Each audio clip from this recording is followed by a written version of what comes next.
The letter arrived on a Thursday morning in November, wedged between a superstore flyer and my property tax notice. I nearly missed it entirely. It was from a law firm in Victoria, British Columbia. My Aunt Phyllis, my mother's younger sister, a woman I hadn't seen to perhaps a decade but wrote to every Christmas, had passed away in September at the age of 81. She had no children. She had apparently a considerable amount of money, and she had left all of it to me. I sat down at the kitchen table in my housecoat with my tea and read the letter 3 times. Then I read it a 4th time, moving my lips around the numbers.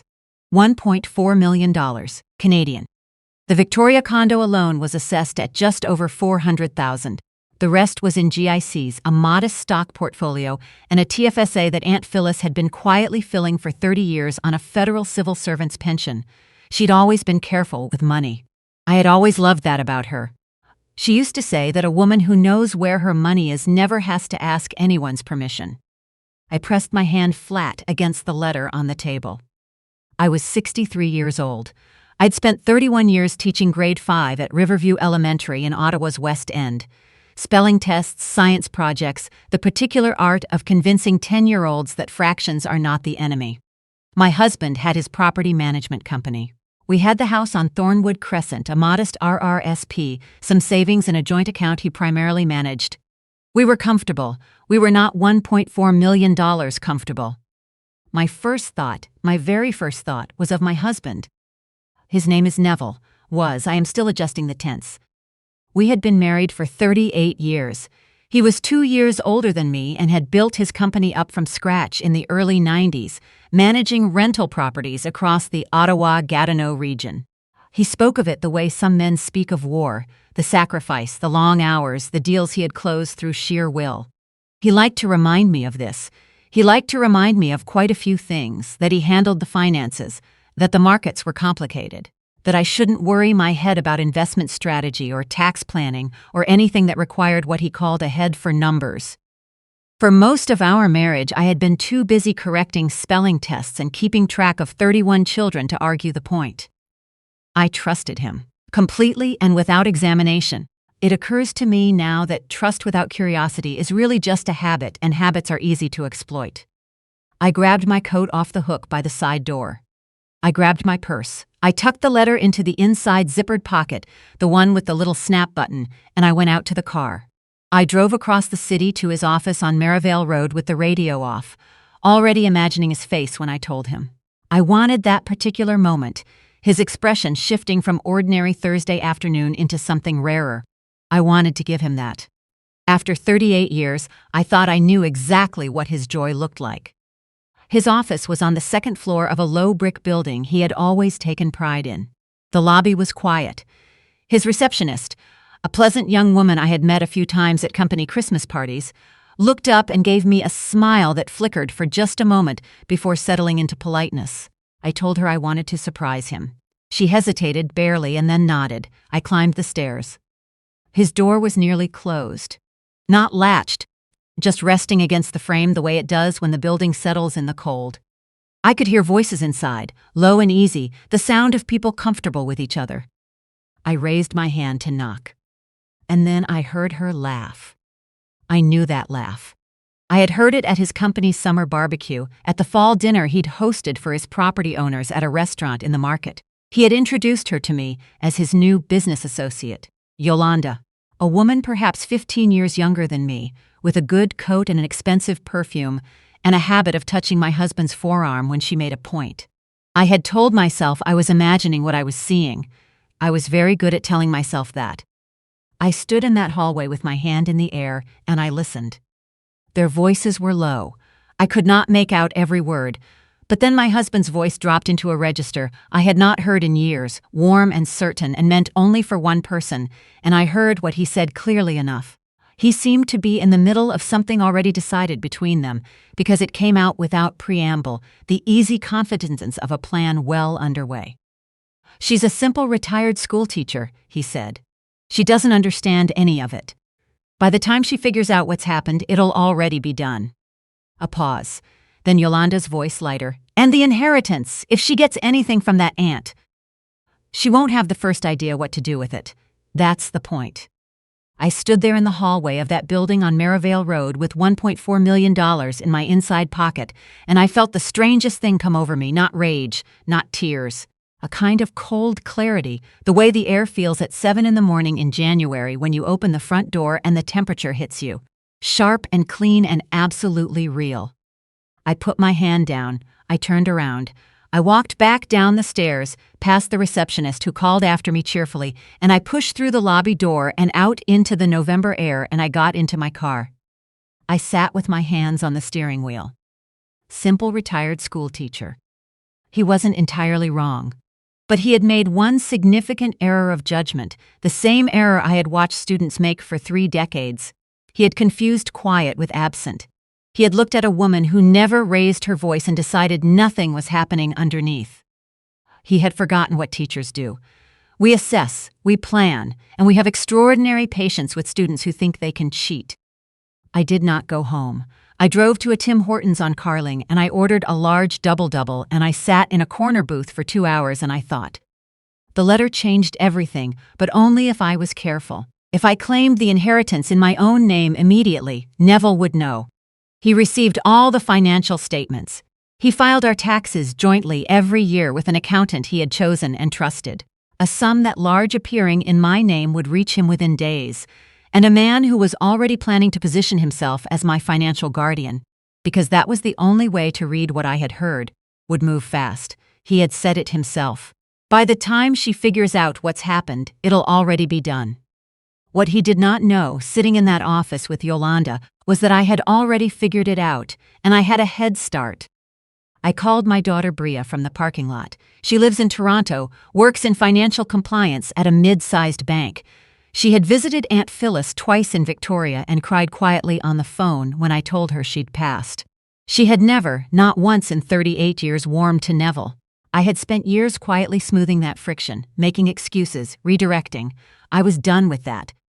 I told her everything, the letter, the number, what I had heard in the hallway. The line was silent, long enough that I thought the call had dropped. Then she said, "Mom." "I know." Another pause. "What do you need me to do?" I exhaled. "I need you to talk to your lawyer. I need you to set up a holding company." There are things I have always loved about my daughter. One of them is that she didn't ask me why. She said, "I'll call her today," and she did. By the time I flew to Victoria the following week, Neville barely looked up from the news when I told him I needed to go sort out the estate. Bria had already incorporated a numbered holding company in her name with her Toronto lawyer's guidance. In Victoria, the estate lawyer, a quietly efficient man named Mr. Aldous, who wore the same cardigan to both our meetings and clearly considered punctuality a moral position, helped us structure the transfer entirely legally, entirely properly, and entirely outside any account Neville had ever seen. The condo, the GCs, the portfolio, all of it moved into the holding company. My name was nowhere on the public-facing record. Mr. Aldous reviewed the structure twice and confirmed it was sound. There was nothing hidden. There was simply nothing where Neville expected to find it. I spent 8 days in Victoria settling Aunt Phyllis's affairs. I found what mattered in her apartment. The photo albums, the Christmas cards she had kept in a shoebox, her recipe binder with its handwritten butter tart instructions, and a note in the margin that read, "Double the filling.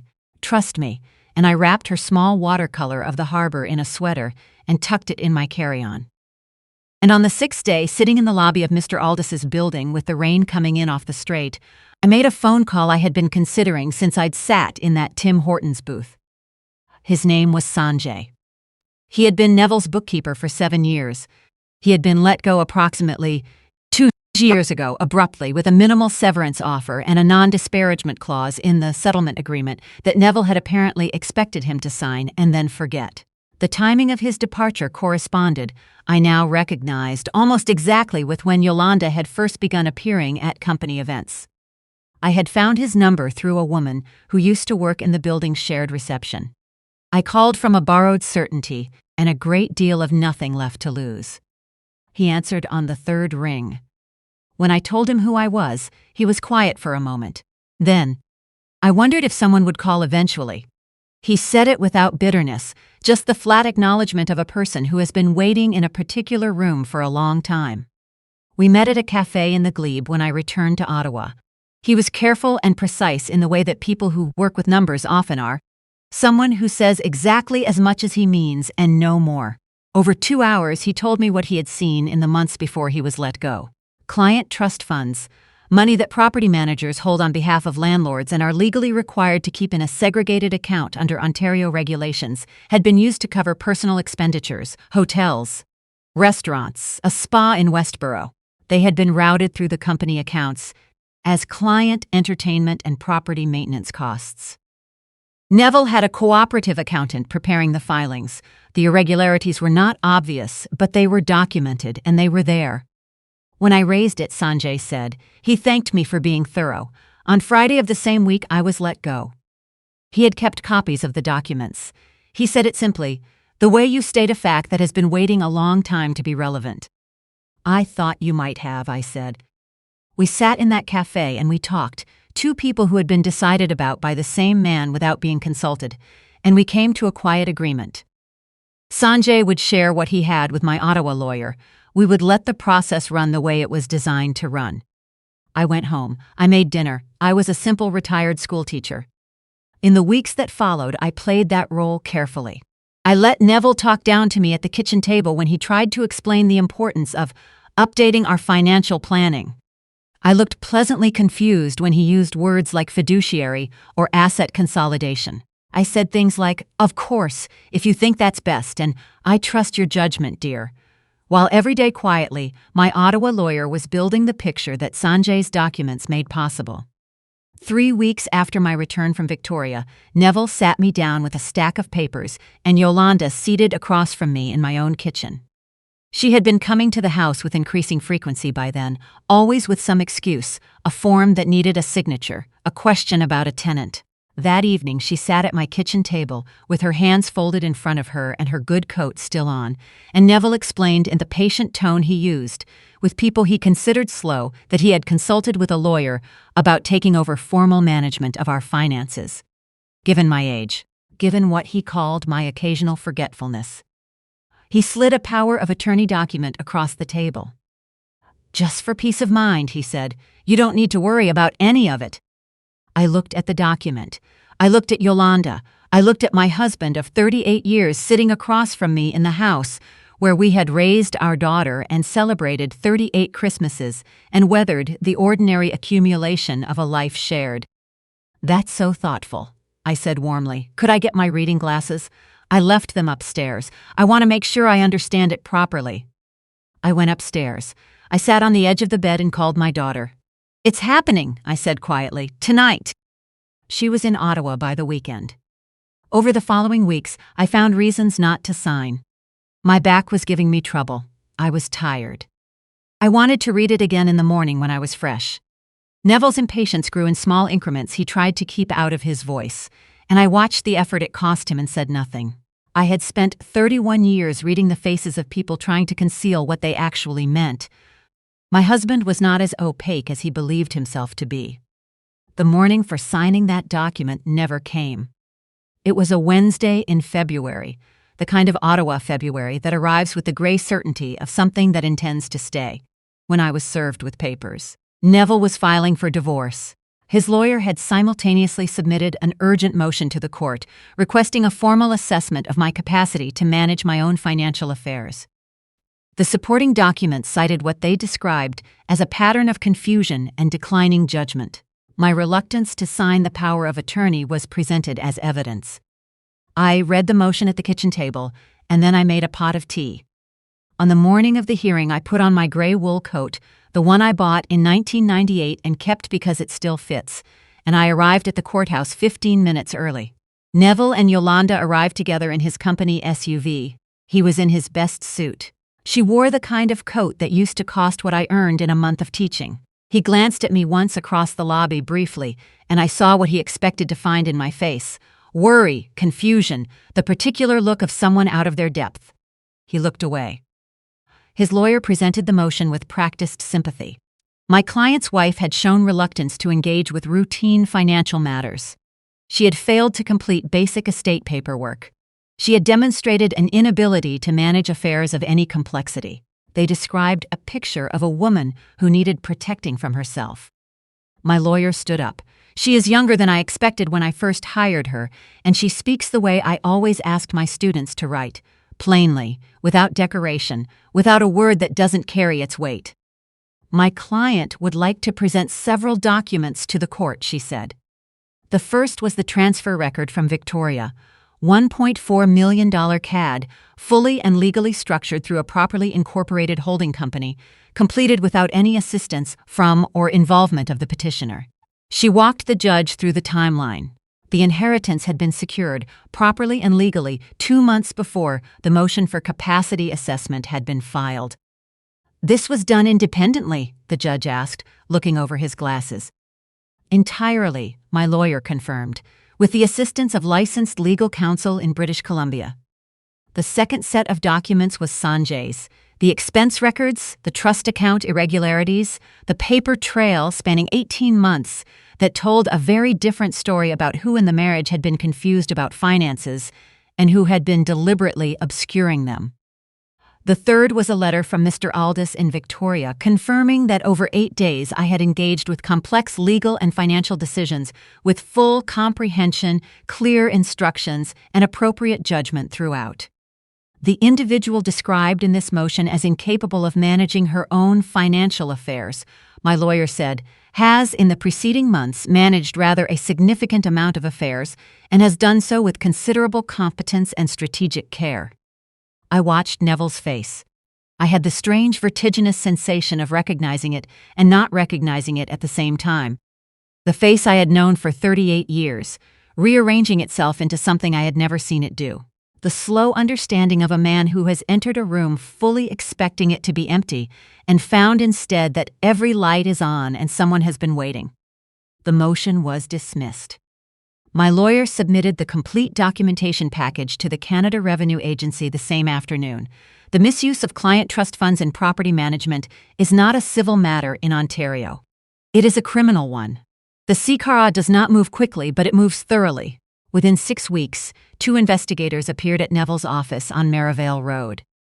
I know this because his longtime receptionist, who had always been kind to me at Christmas parties, and who had hesitated for just a fraction of a second the last time I walked through that lobby, sent me a short private text message. Thought you should know. Good for you. I read it twice, and then I put my phone down and stood at the kitchen window for a moment with my eyes closed. The divorce took several months. He had a lawyer, I had a better one. We divided what was jointly held. I kept the house. He received a share of our registered accounts. The inheritance was never on the table. It had never been in his name, and the court agreed it was mine entirely. His company came under a CRA audit that cost him considerably more than he had ever planned to take from me. Yolanda, as far as I could determine, had departed well before the CRA arrived. I did not ask about her. I found I did not need to know. He came to the house once, on a sleeting evening in March. He stood on the front porch without her, and he looked smaller than I had ever seen him. Not in size, but in some quality I don't have a precise word for. Some diminishment of the certainty he had always worn. He said he had made a terrible mistake. He said it had gotten out of hand. He said he still cared about me in his way. I stood on the other side of the storm door with my hand resting on the frame. You told her I was a simple retired schoolteacher, I said, that I wouldn't understand any of it until it was too late. He opened his mouth. You weren't wrong about the teacher part, I said. But I spent 31 years teaching children one thing above everything else. That the work you do when no one is watching is the work that determines everything. I did my work, Neville. I turned the deadbolt. I heard his footsteps creak across the porch boards, down the 3 front steps, and away. I stood in the hallway until the sound of his car had gone. Then I went to put the kettle on. Bria came up the following weekend with her family. My granddaughter, she had just turned 4, an age that approaches life at a full sprint, ran through the house in her socks, and we spent the afternoon baking from Aunt Phyllis's recipe binder. And when the butter tarts came out of the oven with double the filling, exactly as instructed, we ate them warm at the kitchen table and did not turn the television on once. That evening, after the child was asleep in the spare room, my daughter and I sat together in the kitchen with our tea. and the quiet house settled around us and the Ottawa winter pressing softly at the windows. "Are you all right?" she asked. I thought about it honestly, the way you owe it to someone who flew up without hesitation to think about it honestly. "I will be," I said, and I meant it in a way that surprised even me. I am 63 years old. I have a house that is mine. I have a daughter who answered on the first ring. I have 1.4 million reasons and a handwritten recipe for butter tarts that says, "Trust me in the margin," to believe that whatever comes next will be entirely on my own terms. He called me a simple retired schoolteacher. He was right about that. What he never understood is that simple and foolish are not the same word. And retired teachers do not stop knowing how to spot a cheat.